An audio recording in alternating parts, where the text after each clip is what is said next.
39 times he had been slaughtered. 39 కొరడా దెబ్బలు తిన్నాడు. What was the response of Jesus? ఇన్ని దెబ్బలు తిన్న తర్వాత కూడా యేసు ప్రభు యొక్క స్పందన ఏంటి? What Isaiah chapter 53 verse 7 says? యెషయా గ్రంథము 53వ అధ్యాయం 7వ వచనం చెప్తోంది. He did not open his mouth. ఆయన తన నోటిని మెదల్పలేదని వాక్యం He చెప్తోంది. did not open his mouth. తన నోరు తెరవలేదు.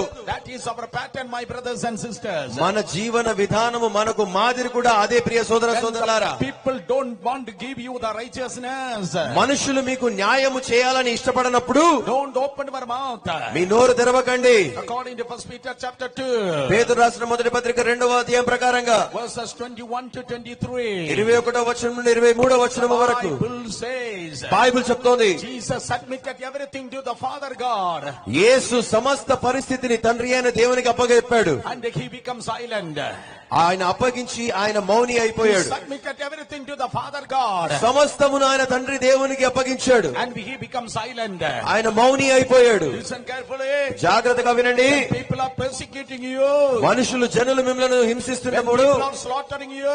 జనులు మిమ్మల్ని కొడుతున్నప్పుడు Be silent before the people. మనుషుల ఎదుట మీరు మౌనముగా ఉండండి. Submit everything before God and silent before the people. సమస్తమును దేవుని చేతికి అప్పగించి మీరు మౌనంగా ఉండండి. Then God will give you the righteousness. మీరు మౌనంగా ఉన్నట్లయితే దేవుడు మీకు న్యాయము Then చేకూరుస్తాడు. God will give you righteousness. దేవుడు మీకు న్యాయము చేకూరుస్తాడు.